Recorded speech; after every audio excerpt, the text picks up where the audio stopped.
हाय, मेरा नाम है हर्ष नागर। मैं एक मॉडल एक्टर हूँ और आज हम जिस बारे में बात कर रहे हैं वो है जो अब सुप्रीम कोर्ट ने अपना जजमेंट दिया है कि भारत में कोई भी सिनेमा घर हो किसी भी स्टेट में, उसको हर फिल्म के शो से पहले, चाहे इंग्लिश हो, हिंदी हो, रीजनल सिनेमा हो, नेशनल एंथम जो है वो प्ले करना होगा। तो ये मुहिम जो है वो मैंने 2010 से छेड़ी हुई थी। इस पे मेरे ट्विटर पे इसके वो हैं कुछ टाइम्स ऑफ इंडिया और आर्टिकल्स हैं जहाँ पे मिस्टर बच्चन ने इसे सपोर्ट किया है। मेरे पास ये हाई कोर्ट की पिटिशन कॉपी भी है विच सेज कि हमने ये डिमांड की थी। खैर उसमें कोई बुराई नहीं है कि और भी लोग एक अच्छे कॉज के लिए जुड़ें या एक अच्छी चीज़ के लिए डिमांड करें। सो दिस इज़ ये कॉज है। What different types of problem you face in the whole journey? In the whole journey देखिए, इसमें सबसे बड़ी प्रॉब्लम तो ये होती है कि आप ये तो बोल सकते हैं कि आप क्या करना चाहते हैं, पर इसमें जो है ये किसी की पर्सनल चॉइस नहीं है। इसमें गवर्नमेंट का बहुत बड़ा हाथ होता है। इसकी जो परमिशन है वो स्टेट गवर्नमेंट या सेंट्रल गवर्नमेंट ही दे सकती है। आप में और कोई भी 10 पावरफुल लोग भी चाहें तो ये नहीं हो सकता, क्योंकि ये सिर्फ एक एक्ट से लागू करने वाली बात है। तो सबसे बड़ी प्रॉब्लम तो ये है कि और गवर्नमेंट कोई चीज़ तब तक नहीं करती है कि जब तक या तो उसके ऊपर लॉ ना बना हो, और लॉ अगर नहीं बनाए तो फिर डिफाइंड नहीं है कि क्या कैसे होगा। जैसे कि आप जानते हैं सब कुछ संविधान से चलता है, और इसके बारे में कि नेशनल एंथम कहाँ कहाँ प्ले होना चाहिए, नहीं होना चाहिए, और वीडियो फॉर्मेट में कैसा प्ले होना चाहिए, और उसको हम as a short film treat करें या फिर उसको, जैसे अगर आप घर पे टीवी देख रहे हैं 15 अगस्त को और 26 जनवरी को, तो वहाँ खड़े होना ज़रूरी नहीं है। और अगर आप वीडियो फॉर्मेट में देख रहे हैं तो गाना ज़रूरी नहीं है। तो काफ़ी सारी इसमें कुछ भी स्पष्ट नहीं था। तो वो इसकी सबसे बड़ी प्रॉब्लम थी कि सरकार को अगर बोल भी दे कुछ करने के लिए, किसी भी स्टेट में उनको बोला जाए, चीफ मिनिस्टर से बोला जाए, तो प्रॉब्लम ये है कि कुछ भी डिफाइंड नहीं है। कुछ भी जो है वो ये पता नहीं है कि सही क्या है और गलत क्या है। तो लोग थोड़ा सा इससे सरकार भी या फिर किसी चीफ मिनिस्टर से बात करें या किसी मिनिस्ट्री से बात करें तो थोड़ा सा डरते थे कि हम कुछ ऐसा ना कर दें कि बुरा लग जाए। क्योंकि पहले ऐसे बहुत वाक़ये हुए हैं जहाँ पे सेलिब्रिटीज़ या फिर इवन आपके डिग्निटरीज़ या मिनिस्टर्स को बहुत आलोचना झेलनी पड़ी है कि उन्होंने रिस्पेक्ट नहीं किया। और नेशनल फ़्लैग और नेशनल एंथम की रिस्पेक्ट सेम है हमारे कॉन्स्टिट्यूशन में। तो चाहे वो सचिन तेंदुलकर अपना बर्थडे केक काट रहे हो, उस पर इंडिया का फ़्लैग हो, या फिर कहीं इंडिया का फ़्लैग हो और किसी सेलिब्रिटी ने पाँव मोड़े हों, उस एंगल पे ऐसा लग रहा हो कि जूते के पास है, या फिर नवीन जिंदल जी जिन्होंने अपनी फैक्ट्री में एक बड़ा तिरंगा लगाया था और उस टाइम पे उनको वो मनाही की गई थी कि आप ऐसे झंडा नहीं लगा सकते, क्योंकि ऐसा लगता है कि सरकारी कार्यालय है। सो वो उसके बाद फिर उन्होंने वो केस लड़ा और वो जीते। सो ये सबसे बड़ी प्रॉब्लम थी। आपके डिसीजन में जो आपने फैसला आपने बोला नेशनल एंथम को लेकर जी। मूवी थिएटर में, तो मूवी थिएटर से कुछ सपोर्ट आया या फिर उन्होंने आपके फैसले से कुछ ऑब्जेक्ट रहा या कोई पॉलिटिकल सपोर्ट रहा आपके सबसे? देखिए, इसमें एक बात तो ये है, बिल्कुल कहीं से भी ऑपोजिशन नहीं था सिनेमा थिएटर से। वो सिर्फ ये सेफ़ रहना चाहते थे कि प्रॉब्लम हमें ना हो, हम ऐसा कुछ ना करें कि जिसकी वजह से हमारा बिज़नेस, जिसकी वजह से हमारी चेन जो है वो किसी कंट्रोवर्सी में आए या रोक दी जाए।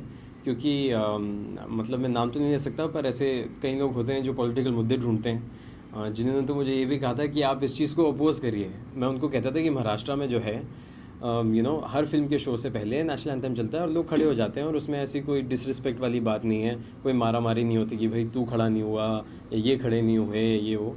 तो पर ऐसा हो जाता है कि लोग जो है आप उसको पॉलिटिकल मुद्दा बनाना चाहते हैं, या फिर ये बोलना चाहते हैं कि कल जो जजमेंट आया उसमें भी ये बात थी कि प्रोहिबिशन ऑफ डिसऑनरमेंट एक्ट। तो आप डिसऑनर ना हो जाए अपना नेशनल एंथम या नेशनल फ्लैग, तो उसके ऊपर बहुत उनका स्ट्रेस था। पर ऐसी कोई ऑपोजिशन मल्टीप्लेक्सेस से या सिनेमा चेन से नहीं थी, पर और बाकी लोगों से या गुटों से ज़रूर थी। बॉलीवुड सेलिब्रिटी की सपोर्ट में रहे हैं आप जी। और कौन जी। कौन आपसे सपोर्ट में रहे उनका नाम जानना चाहूँगा। हाँ, सो पहले आर्टिकल्स भी हैं इंटरनेट पे, टाइम्स ऑफ इंडिया के, यूएनआई के। तो उसमें अमिताभ बच्चन जो सदी के महानायक हैं, और वो जब कुछ बात कहते हैं तो इट्स अ स्टैम्प की सही बात ही होगी, तभी वो कह रहे हैं। तो उन्होंने जो है जब वो पिंक प्रमोट कर रहे थे अपनी फ़िल्म पिंक दिल्ली में, तो उन्होंने प्रेस कॉन्फ्रेंस में ये बात कही थी। उनसे क्वेश्चन पूछा गया था कि हाई कोर्ट में एक याचिका दर्ज है मेरे नाम से, और क्या वो चाहेंगे कि दिल्ली में भी नेशनल एंथम, और नॉर्थ इंडियन में तो कहीं नहीं होता है, किसी भी थिएटर में नहीं होता है नेशनल एंथम हो। तो उन्होंने बल्कि अपने पिछले दिन याद करे थे, उन्होंने कहा था कि जब वो दिल्ली में थे, जब वो अपने कॉलेज के दिनों में थे, तो तब हुआ करता था, और उसके बाद जो है बंद कर दिया गया, क्योंकि वो फिल्म के एंड में उसको चलाते थे, और टाइटल्स जब ख़त्म होते हैं तो सबका मन होता है कि बस अब 2.5 घंटे बैठे हुए हैं, तो अब सिनेमा घर से बाहर निकलें।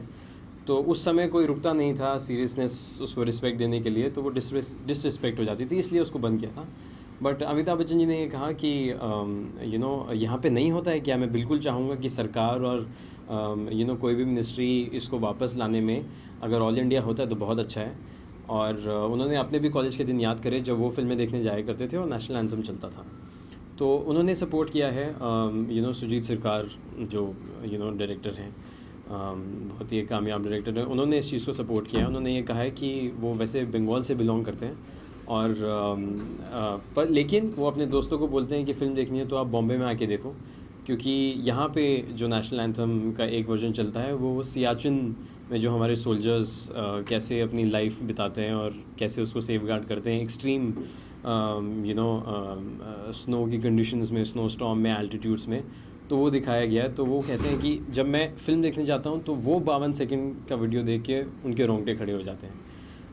सुजीत सरकार ने, अमिताभ बच्चन ने, बोमन ईरानी ने, यहाँ तक कि बाबा रामदेव ने, मैं बल्कि आपको वीडियो दिखा भी सकता हूँ, उन्होंने इस चीज़ का समर्थन किया, और उन्होंने कहा कि देश के प्रति अगर किसी चीज़ से प्रेम बढ़ता है तो वो तो ज़रूर करनी चाहिए। और हमारे वो भी हैं ओलंपियन, यहाँ तक कि एक जो रेसलर हैं सुशील कुमार जी, उन्होंने भी मुझे अपने साथ खड़े करके एक वीडियो बाइट रिकॉर्ड करके दी। तो ये देखिए, ये हैं, पता नहीं आपको कितना क्लियर आएगा, वो क्रैक हो जाएगा क्या?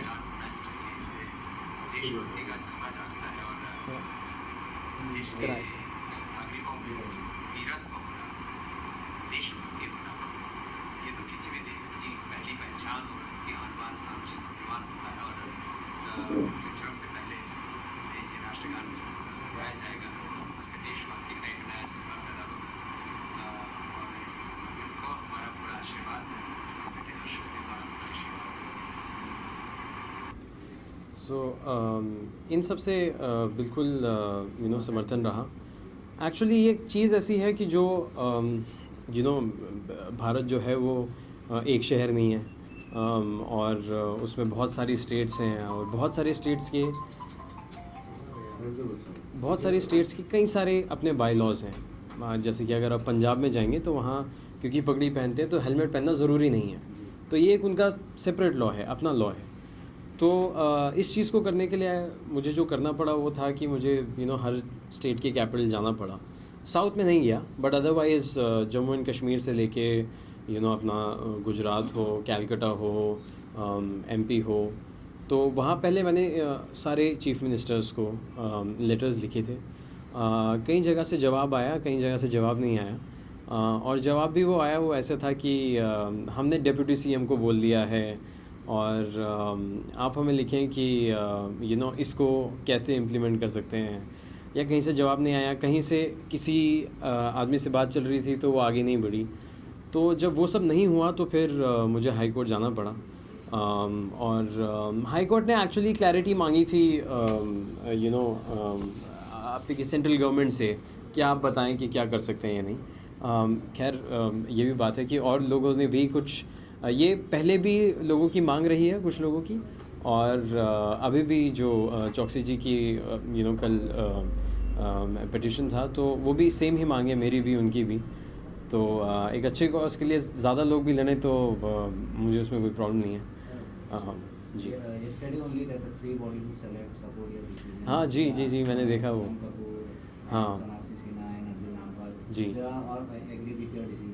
हाँ हाँ उन्होंने कहा कि बहुत अच्छा है और वो चाहते भी हैं कि मूवी से पहले सभी नेशनल एंथम पे खड़े हों. तो Right. आपका देख के वो रिएक्शन क्या था, कुछ ट्वीट किया आपने? मैंने एक्चुअली मुझे इतने कॉल्स और मैसेजेस आ रहे थे क्योंकि मैंने कई लोगों से अपने फुल सर्कल का यूज़, नेटवर्किंग का यूज़ कर रखा था अलग अलग चीफ मिनिस्टर से बात करने के लिए, अलग अलग लोगों के हेल्प लेने के लिए, या उनके स्टेट के सीएम तक पहुंचने के लिए. मैं ज़्यादा एक्चुअली ट्विटर देख नहीं पाया हूँ, but I saw Anupam Kher retreating कि ये सब हुआ है.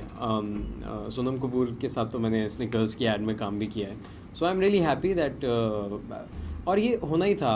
जब मुझे पता था कि जब अमिताभ बच्चन इसको सपोर्ट कर रहे थे, या सुजीत सरकार सपोर्ट कर रहे थे, या बोमन ईरानी सपोर्ट कर रहे थे, मुझे पता था कि हम तो ये चाहते हैं कि ऐसा हो. बिकॉज आप देखिए फिल्मी सितारे बॉम्बे में रहते हैं. बॉम्बे में कल्चर है कि फ़िल्म से पहले नेशनल एंथम चलता है. तो वो तो बिल्कुल ये चाहेंगे कि कोई भी चीज़, वो भी एक फ़ीलिंग है. आप 52 सेकंड के लिए एक पेट्रियाटिक फील करते हैं, और आप प्राउड होते हैं कि आप एक इंडियन हैं, और आपको उस चीज़ पे गर्व होता है. तो आई एम श्योर कि एज एन आर्टिस्ट वो एक फ़ीलिंग समझते हैं, और ये तो ऐसी फीलिंग है जो आपको डेफिनेटली ऑनर करनी चाहिए और प्राउड होना चाहिए इस बात का. What is the next step to get your credit? What you have done from all the journeys and Yeah. जो भी आपने किया है? सी एक्चुअली ऐसा क्रेडिट करने का तो इतना वो है नहीं, बिकॉज वो सब है इंटरनेट पे. अमिताभ जी ने जो कहा है वो है इंटरनेट पे. बाबा रामदेव की वीडियो है. पहले भी प्रेस इंटरव्यूज़ और वो सब हैं. मेरे पास शायद कुछ 250 आर्टिकल्स होंगे ऑल इंडिया, अलग अलग शहरों के, अलग अलग स्टेट्स के. तो जहाँ पे वो है कि मैं कुछ दिखा भी सकता हूँ कि फ़िल्म प्रदर्शन से पहले हो राष्ट्रीय गान और ये सब. तो मुझे इतना उसमें कंटेस्ट करने की ज़रूरत नहीं है. बट आई होप एक इशू नहीं होता है, काफ़ी सारे मुद्दे होते हैं. तो अगर किसी को ये मोटिवेटिंग लगता है कि कोई 25 साल का लड़का भी कोई लेटर लिख के और इंटरव्यूज़ दे के और एक कॉज पे, खैर मैंने तो लॉ पढ़ा है तो मेरे लिए इतना डरावना नहीं होता है कोर्ट जाना. और अगर किसी चीज़ के बारे में अवेयरनेस उठा के अगर आप कुछ चेंज करवा सकते हैं और बदलाव ला सकते हैं, तो फिर आई डोंट थिंक उसमें कोई भी प्रॉब्लम है.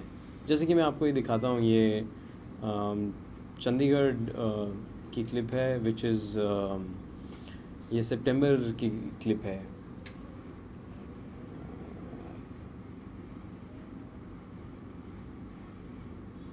सो ऐसा और हमारी जो मैंने फ़ाइल भी की थी हाई कोर्ट में, उसमें कहीं पे भी एज एन एक्टर ये नहीं था कि इसको शूट किया जाए, मैं इसमें फ़ीचर हूँ, या हम इसको शूट करें, हम कोई और एक्टर्स को लेके इसको एक एज अ प्रोडक्शन कंपनी इसको बनाएं और अपना वर्जन हो, ये वो.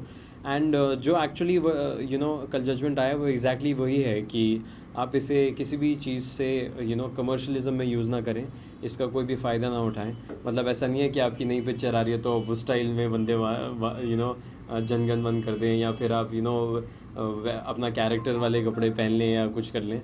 तो I think which is perfectly fine, क्योंकि 52 सेकेंड्स का है और इतना कमाल का लिखा है रविंद्रनाथ टैगोर ने कि उसमें अपने आप एक साथ रहने की इंटेग्रिटी की बात है. तो उसमें इनफ मीनिंग है, उसमें कुछ ऐड ऑन करने की ज़रूरत नहीं है. As you say, you done a law. Right. आपने law पढ़ा है. जी I can see you look like a full actor material. Ji ji. So you are thinking to go in a Bollywood ऐसा कुछ acting या फिर कुछ? Sir सी मैं ads तो करता ही हूँ, Yeah. और मैंने फ्रेंच फिल्म भी की है विच इज़ कॉल्ड क्वीन, वो यूट्यूब वगैरह पे है. अभी भी मेरी स्निकर्स की ऐड चल रही है सोनम कपूर के साथ. एंड देन एक पार्ले चॉकलेट किस्मी की ऐड चल रही है. तो मॉडलिंग तो मैं करता ही हूँ, बट आई फील कि आज का यूथ जो है वो they are not just defined by their एक डेजिग्नेशन कि सॉफ्टवेयर इंजीनियर है या अकाउंटेंट है या मॉडल है. आपको ऐसा लगता है कि आपकी जो सोच है आप आप सही सोच रहे हैं या आप कुछ बदलाव चाहेंगे, और चाहे आप इंडिया गेट पे मोमबत्ती लेके मार्च में जाएं या आप और कोई भी काम करें, आपको ऐसा लगता है कि आप चेंज आपसे आएगा और आप चेंज ला सकते हैं, और एटलीस्ट आप एफ़र्ट तो कर ही सकते हैं। आपके सारे एफर्ट्स और सारे आपके जो जर्नी सबने लाइक्स भी किया, व्यूअर्स ने भी सब जी। किया। तो अपने व्यूअर्स को क्या कहना चाहेंगे? मैं ये कहना चाहूँगा कि अगर बहुत बार लाइफ में ऐसा होता है कि आप चीज़ें आपको डोमिनेट करती हैं, कि आपको लगता है कि मुझे इतनी पढ़ाई करनी होगी, मुझे ये डिग्री लेनी होगी, मुझे अच्छा काम करना होगा, तो मुझे अप्रिसिएशन, फेम, एक्सेप्टेंस और जो है सक्सेस मिलेगा। बट कहीं इस सारी भागदौड़ में आप ये भूल जाते हैं कि आप किस चीज़ के लिए पैशनेट हैं, आप किस चीज़ के लिए अपनी जान लगा सकते हैं। तो हम मतलब रोबोज़ ना बने। अगर आप सच में किसी चीज़ के बारे में पैशनेटली फील करते हैं तो then you should go ahead and उसको आप छोड़ मत दीजिए कि शायद वो जैसे वेडनेसडे की लाइन है ना कि नॉर्मल आदमी घर चलाने में ही फंसा रह गया, जो करना चाहता था वो कर नहीं पाया। तो I think life is short, तो डेफिनेटली आप वो करें जो आप करना चाहते हैं, जिसके बारे में आप पैशनेट हैं, जो आप बदलना चाहते हैं। क्योंकि घर तो चलता ही रहेगा, खाना पीना फैशन ये वो तो घूमना फिरना होता ही रहेगा। But at the end of the day एक जो फीलिंग है जो अब मैं इस स्टेप से ले सकता हूँ वो ये है कि मेरे पोते भी होंगे तो मैं उनको बता सकता हूँ कि मैंने एक इनिशिएटिव लिया था कि नेशनल एंथम जो है वो सिनेमा हॉल्स में आया और वो एक्चुअली आया। तो चाहे उसमें सरकार का मतलब नाम ज़्यादा हो या कोई हो या मेरा 20% ही नाम हो, बट स्टिल एक बहुत अचीवमेंट वाली बात है, क्योंकि और सारी चीज़ें तो चलती ही रहती हैं। As I heard, you had done some couple of films. Right. Let us know that. मैंने जो है शाहरुख खान के प्रोडक्शन से शुरुआत की थी। मैं तब 18 साल का था, तो वो टीनेज फिल्म थी ऑलवेज़ कभी कभी। उसके बाद मैंने एक फ्रेंच फिल्म की है क्वीन, और अभी मेरी एक कॉमेडी फिल्म आई थी लव डे। तो ये मैंने फ़िल्में की हैं, और आगे भी एक फ़िल्म है जिसके बारे में मैं अभी बात नहीं कर सकता बिकॉज प्रोड्यूसर ने अनाउंस नहीं किया। सो बट या क्योंकि नेशनल एंथम ऐसा मुद्दा है कि मैं जब भी मेरी जो प्रेस कॉन्फ्रेंसेस नेशनल एंथम के बारे में रही हैं वहाँ मैंने अपने काम की बात नहीं की है, और वो प्रेस रिलीज़ भी उसकी यही रही है कि एक्टर हर्ष नागर जिन सिटी में हम जाते थे वहाँ के सीएम को लेटर पहले से ही लिखा होता था, urges the CM to make it mandatory to play national anthem in theaters before the movie screening. तो मैं एक्चुअली मिक्स नहीं करना चाहूँगा, फिर ऐसा लगेगा कि मैं इस मुद्दे से पब्लिसिटी लेना चाह रहा हूँ। Thank you so much for talking with us. Oh you welcome. Visual ले लो उसके पेपर। हाँ पर ये तो आर्टिकल है, ये मैंने है, और जो ऊपर है हर्ष नागर वर्सेस